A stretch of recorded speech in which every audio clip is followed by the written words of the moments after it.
Usha homeopathy Telugu ఛానల్కు స్వాగతం. ఈరోజు ఈ వీడియో సెషన్లో మరొక ఇంపార్టెంట్ హోమియోపతి మెడిసిన్, అదే యాస్టీరియా రూబెన్స్.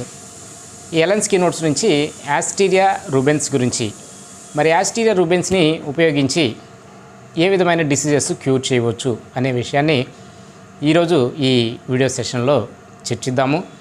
ఈ యాస్టీరియా రూబెన్స్, దీన్నే స్టార్ ఫిష్ అంటాం. యాస్టీరియా అంటే స్టార్స్ గ్రీక్ లాంగ్వేజ్లో.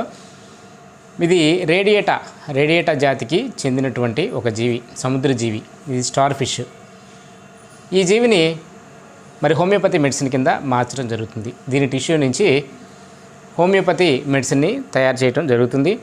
మరి ఈ హోమియోపతి మెడిసిన్ని మనం వెరీ ఎఫెక్టివ్గా మరి క్యాన్సరస్ కేసుల్లో, ఈ కార్సినోమా, ఈ బ్రెస్ట్ క్యాన్సర్ ఉంటుంది చూసారా, ఫీమేల్స్లో వచ్చేటటువంటి, ఎక్కువగా ఫీమేల్స్లో డెవలప్ అయ్యే బ్రెస్ట్ క్యాన్సర్ని క్యూర్ చేయడానికి వెరీ ఎఫెక్టివ్గా వాడవచ్చు. మరి అదే కాకుండా ఎపిలెప్సీ, ఈ ఫిట్స్ వ్యాధిని క్యూర్ చేయడానికి కూడా మనం వాడవచ్చు.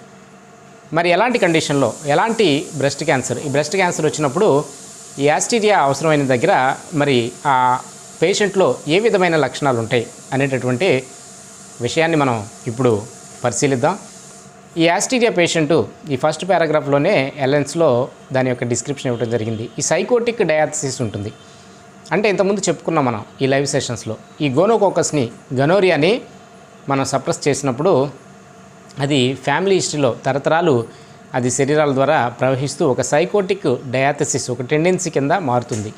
ఆ పేషెంట్స్కి స్పెసిఫిక్గా కొన్ని లక్షణాలు అనేది ఏర్పడతాయి. అలాంటి ఈ సైకోటిక్ డయాథసిస్లోకి, అలాంటి పేషెంట్స్కి ఈ యాస్టీరియా రూబెన్స్ అనేది ఉపయోగపడుతుంది. మరి ఫ్లాబీగా, కొంచెం ఒబాసిటీ ఉండి, లింఫాటిక్ కాన్స్టిట్యూషన్స్, ఈ లింఫ్ గ్లాండ్స్, శరీరంలో లింఫ్ స్టాసిస్ అనేది జరగటం, ఈ లింఫాటిక్ అబ్స్ట్రక్షన్స్ జరగటం, అంటే శరీరంలో ఈ కాళ్ళకి నీరు పట్టడం, ఒంట్లో నీరు పట్టడం, ఇలాంటి ప్రాబ్లమ్స్ అనమాట. తర్వాత ఈ గ్లాండ్స్ కూడా ఎన్లార్జ్ అవుతూ ఉంటాయి అన్నమాట. మరి అలాంటి కాన్స్టిట్యూషన్స్లో ఇరిటబుల్ టెంపర్మెంట్స్, ఇరిటబుల్ అంటే ప్రతిదానికి కోప స్వభావం అనమాట, ప్రతిదానికి వీళ్ళు చికాకు పడిపోతూ ఉంటారు అనమాట. మరి అలాంటి పేషెంట్స్కి యాస్టీరియా రూబెన్స్ అనేది ఎక్కువగా ఉపయోగపడుతుంది. ఈజీలీ ఎక్సైటెడ్ బై ఎమోషన్స్, వీళ్ళు ఎమోషనల్గా తొందరగా ఆడటం, తొందరగా నవ్వటం, ఇలాంటి తొందరగా ఈజీగా ఎమోషనల్గా మరి ఎక్కువగా రియాక్ట్ అవుతుంటారు. స్పెషల్లీ మరి ఎక్కువగా కాంట్రాడిక్షన్, వీళ్ళు చెప్పినటువంటి మాటని మనం కాదు అంటే వీళ్ళకు కోపం వచ్చేస్తుంది అనమాట. కాంట్రాడిక్షన్ అనేది అగ్రవేషన్ ఉంటుంది వీళ్ళలో. మరి ఈ తలంతా కూడా వేడిగా ఉంది, తల చుట్టూ కూడా ఒక వేడి ఆవిరి, వేడి గాలి చేత నింపబడింది అనేటటువంటి ఫీలింగ్లో ఉంటారు ఎక్కువగా. మరి అలాంటి పేషెంట్స్కి ఈ యాస్టీరియా అనేది ఎక్కువగా ఉపయోగపడుతుంది. తర్వాత శాంగ్యునస్ కంజెషన్స్, ఈ శాంగ్యున్ టెంపర్మెంట్ అంటే ఎక్కువగా మూడీగా ఉండటము, తర్వాత డిప్రెసివ్ మెంటాలిటీ, ఇలాంటి వాటిని శాంగ్యున్ టెంపర్మెంట్ అంటాం. కంజెషన్ ఆఫ్ ది బ్రెయిన్, ఈ బ్రెయిన్లో మీకు బరువుగా ఏదో లిక్విడ్ కంజెస్ట్ అయిపోయినట్లుగా ఫీల్ అవుతూ ఉంటారనమాట. మరి అలాంటి పేషెంట్స్లో కూడా ఎక్కువగా ఈ యాస్టీరియా అనేది ఉపయోగపడుతుంది. తర్వాత ఎపోప్లెక్సీ, ఇంటర్నల్గా బ్రెయిన్లో హెమరేజెస్ రావటం, తర్వాత ఫేసు రెడ్గా అయిపోయి పల్స్ ఫుల్గా హార్డ్గా ఉంటుందన్నమాట వాళ్ళ పల్స్ పట్టుకుంటే. మరి ఇలాంటి పేషెంట్స్ ఎపోప్లెక్సీ ఉన్నప్పుడు మరి పల్స్ ఫుల్ బౌండ్ జనరల్గా ఉంటుంది. మరి ఇంటర్నల్ బ్లీడింగ్స్ జరిగిన కేసుల్లో కూడా, ఈ ఓవరీస్లో బ్లీడింగ్ జరిగినా, లేదంటే బ్రెయిన్లో బ్లీడింగ్, ఇంటర్నల్ బ్లీడింగ్ జరిగినప్పుడు అలాంటి కేసుల్లో కూడా ఇది ఉపయోగపడుతుంది. ఇప్పుడు ముఖ్యంగా దీని ఉపయోగం వచ్చేసి క్యాన్సర్ ఆఫ్ మెమ్మా, అంటే ఈ బ్రెస్ట్ క్యాన్సర్ అనమాట. ఈ బ్రెస్ట్ క్యాన్సర్ వచ్చినప్పుడు ఎలా ఉంటుందంటే ఈ పేషెంట్స్లో దీని లక్షణాలు ఎలా ఉంటాయంటే, ఏదో బల్లెం పెట్టి, ల్యాన్సినేటింగ్ పెయిన్స్ అంటాం, ఏదో బల్లెం పెట్టి పొడిచినట్లుగా ఫీల్ అవుతారు ఈ పేషెంట్స్, బల్లెంతో పొడిచినట్లుగా. అలాంటి సెన్సేషన్ ఉంటే మరి ఇది ఎక్కువగా ఉపయోగపడుతుంది. తర్వాత ఈ డ్రాయింగ్ పెయిన్ ఇన్ బ్రెస్ట్, ఈ బ్రెస్ట్లో ఏదో పీకినట్టుగా, లాగినట్లుగా ఆ ఫీల్ ఉందని చెప్తూ ఉంటారు. తర్వాత ఈ మెమ్మ, ఈ వక్షోజాలు ఎక్కువగా మరి బాగా బరువుగా ఫీల్ అవుతారు అనమాట. పీరియడ్స్ ముందు ఎలా అయితే బరువు ఉంటుందో అలా ఎక్కువగా బరువు అయ్యి వాచిని స్వెల్లింగ్ వచ్చిందని చెప్పి పేషెంట్స్ ఎక్కువగా కంప్లైంట్ చేస్తూ ఉంటారనమాట. మరి అలాంటి కేసులో ఈ క్యాన్సర్ ఉన్నప్పుడు, ఈ క్యాన్సరస్ టెండెన్సీ ఉండి బ్రెస్ట్లో మరి ఇప్పుడు చెప్పుకున్నటువంటి లక్షణాలు కనుక ఉంటే ఖచ్చితంగా యాస్టీరియా రూబెన్స్ తీసుకొని ఒక 200 పొటెన్సీలో ఒక 2 పిల్స్ ఇచ్చి వదిలేస్తే చాలు, 100% కూడా ఆ బ్రెస్ట్ క్యాన్సర్ అనేది స్టార్టింగ్ స్టేజ్లో ఉంటే 100% కూడా మళ్ళీ రివర్స్ అవుతుంది, నార్మల్ స్టేజ్కి వస్తుంది. అయితే ఈ బ్రెస్ట్ క్యాన్సర్ స్టార్ట్ అయ్యే ముందు ఈ ఫీమేల్స్లో ఎలాగంటే ఒక చిన్న ఎర్రటి చుక్క అనేది రావటం జరుగుతుంది. ఆ ఎర్రటి చుక్క నిదానంగా బ్రేక్ అవుతుంది. నిదానంగా బ్రేక్ అయ్యి దాని నుంచి డిశ్చార్జ్, మరి బ్లడ్ డిశ్చార్జ్ అనేది రావటం జరుగుతుంది. గ్రాడ్యువల్గా మరి ఆ ఎర్రటి చుక్క ఈ బ్రెస్ట్ అంతా కూడా మరి స్ప్రెడ్ అయిపోతుంది. స్ప్రెడ్ అయిపోయి మరి దాని నుంచి బాగా దుర్వాసన ఎక్కువగా దుర్వాసన వస్తుంది. దాని ఎడ్జెస్ తీసుకుంటే ఎలివేటెడ్ ఎడ్జెస్ అంటాం అనమాట. ఆ ఎడ్జెస్ మీకు పైకి వచ్చినట్లుగా ఉంటాయి. ఎడ్జెస్ దాని చుట్టూ అల్సర్ చుట్టూ ఒక అల్సర్ ఫామ్ అయిపోతుంది. ఆ బ్రెస్ట్లో అల్సర్ ఫామ్ అయిపోయి మరి దాని చుట్టూ ఎడ్జెస్ అనేది కూడా ఎలివేటెడ్గా వచ్చి మరి అల్సర్ విపరీతమైనటువంటి నొప్పి. ఆ బాటమ్ చూసుకుంటే దాని బాటము క్లియర్గా, ఆ బాటమ్ యొక్క డిస్క్రిప్షన్ ఎలా ఉంటుందంటే రెడ్డిష్గా ఉంటుందన్నమాట. దాని యొక్క బాటమ్, అల్సర్ యొక్క బాటమ్ వెరీ వెరీ రెడ్డిష్గా గ్రాన్యులేటెడ్గా ఉంటుంది. అంటే గ్రాన్యులేషన్స్ అంటే అక్కడక్కడ కొంచెం బుడుపులుగా ఉంటుంది మీకు క్లియర్గా చెప్పాలంటే. మరి ఇలాంటి లక్షణాలు ఉంటే కనుక ఆ బ్రెస్ట్ క్యాన్సర్లో ఖచ్చితంగా ఇది యాస్టీరియా రూబెన్స్తో మనం 100% కూడా క్యూర్ చేయొచ్చు అనమాట. తర్వాత అన్స్టడీ గెయిట్, అంటే నడిచేటప్పుడు వీళ్ళు ఈ యాస్టీరియా రూబెన్స్ పేషెంట్స్ స్ట్రైట్గా నడవలేరు.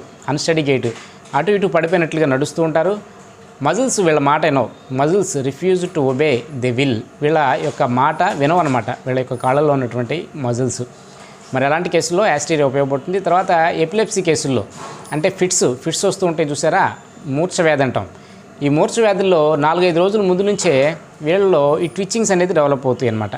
ట్విచ్చింగ్స్ అంటే మీకు కండరాలు పట్టేసినట్లుగా ఇలా కొట్టుకోవటం అనమాట. కండరాలు పట్టేసినట్లుగా అక్కడక్కడ ఇలా ఫేస్ మీద లేదంటే కాళ్ళ మీద చేతుల మీద కండరాలు పట్టి వదులుతూ ఉంటాయి అనమాట. ట్విచ్చింగ్స్ డెవలప్ అవుతూ ఉంటాయి ఓ 4-5 రోజుల ముందు నుంచే. మరి అలాంటి కేసుల్లో యాస్టీరియా అనేది 100% కూడా మనకు ఉపయోగపడేటటువంటి హోమియోపతి మందు. తర్వాత ఈ కాన్స్టిపేషన్ ఉంటుంది వీళ్ళలో. యాస్టీరియా రూబెన్స్ పేషెంట్లో అబిస్టినేట్ కాన్స్టిపేషన్ అంటే 3 రోజులు 4 రోజులు వారం రోజులైనా కూడా వీళ్ళకి మోషన్ అవ్వదన్నమాట. మరి అలాంటి కేసులు కూడా మరి ఆ స్టూల్స్ చూస్తే మరి బాల్స్ లాగా ఉంటాయి, గట్టిగా ఇన్ఎఫెక్చువల్ అర్జింగ్, మోషన్కి వెళ్ళాలనిపిస్తుంది, ఎంత మొక్కినా మోషన్ రాదు. ఆ స్టూల్స్ హార్డ్గా మరి రౌండ్ బాల్స్ లాగా తయారవుతాయి. మరి అలాంటి కేసుల్లో ఈ యాస్టీరియా అనేది ఎక్కువగా ఇండికేట్ అవుతూ ఉంటుంది. తర్వాత డయేరియా, వాటరీ డయేరియా అనమాట, లూజ్ మోషన్స్ అవుతూ ఉంటాయి ఈ పేషెంట్స్లో. మరి గషింగ్ అవుట్ అంటే వైలెంట్ జెట్ లాగా, ఒక గషింగ్ అవుట్ లాగా వైలెంట్ జెట్ అంటే స్పీడ్గా కొట్టేస్తుంది డయేరియా, లూజ్ మోషన్స్ స్పీడ్గా బయటికి కొట్టేస్తాయి. మరి అలాంటి కేసుల్లో కూడా ఈ యాస్టీరియా రూబెన్స్ అనేది చాలా చాలా అద్భుతమైన హోమియోపతి మందు. సెక్షువల్ డిజైర్ ఇంక్రీజ్డ్ ఉమెన్, ఈ లేడీస్లో ప్రత్యేకంగా శృంగారపరమైనటువంటి కోరికలు ఎక్కువ అవుతూ ఉంటాయి. మరి అలాంటి కేసుల్లో కూడా ఈ యాస్టీరియా రూబెన్స్ అనేది చాలా చాలా అద్భుతంగా పనిచేసేటటువంటి హోమియోపతి మందు.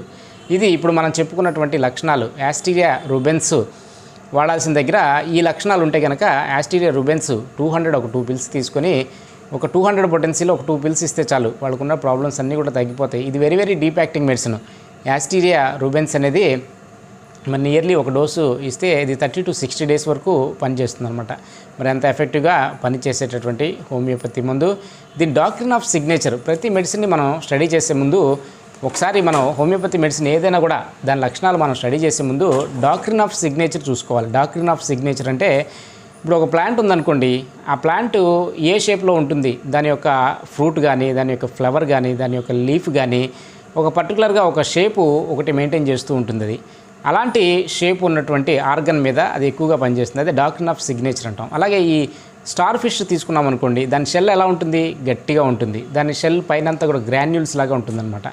అలాగే వీళ్ళలో ఈ క్యాన్సర్ వచ్చినప్పుడు చుట్టూ కూడా మీరు ఆ క్యాన్సర్ వచ్చిన అల్సర్ చూస్తే ఆ స్టార్ ఫిష్ యొక్క షెల్ ఎలా ఉంటుంది, ఇంచుమించు అలా గట్టిగా చుట్టూ దాని యొక్క ప్రదేశం, అల్సర్ యొక్క ప్రదేశం చుట్టూ గట్టిగా ఉండి ఆ లోపల బేస్ వచ్చి గ్రాన్యూల్స్, స్టార్ ఫిష్ మీద షెల్ మీద గ్రాన్యూల్స్ ఏ విధంగా కనిపిస్తాయో అలాగే దాని బేస్ ఈ క్యాన్సర్ యొక్క అల్సర్ యొక్క బేస్ కూడా అలా గ్రాన్యూల్స్ లాగా కనిపిస్తూ ఉంటుంది. దీన్ని డాక్ట్రిన్ ఆఫ్ సిగ్నేచర్ అంటాం.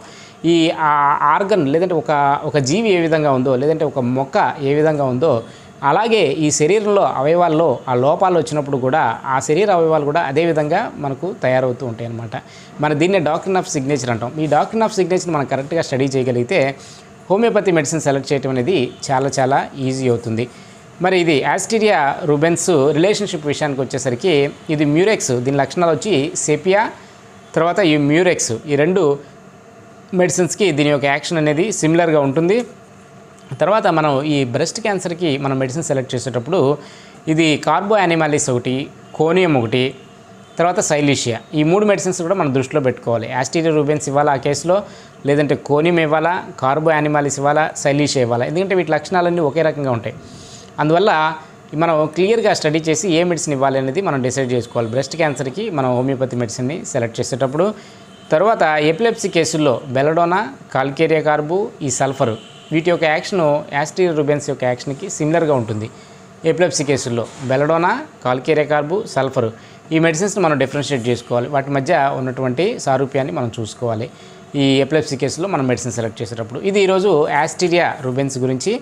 మరి యాస్టీరియా రుబెన్స్ను ఉపయోగించి ఏ డిసీజెస్ క్యూర్ చేయవచ్చు అనేటటువంటి విషయాన్ని మనం కొంతవరకు చర్చించామని అనుకుంటున్నాను. మరి ఈ సమాచారం కనుక మీకు నచ్చితే తప్పకుండా లైక్ చేయండి. మరి మా ఛానల్ ఉషా హోమియోపతి తెలుగు ఛానల్ని తప్పకుండా సబ్స్క్రైబ్ చేసుకోండి. తిరిగి రేపు వేరొక మెడిసిన్ యొక్క సమాచారంతో కలుద్దాము. మరి అంతవరకు సెలవు.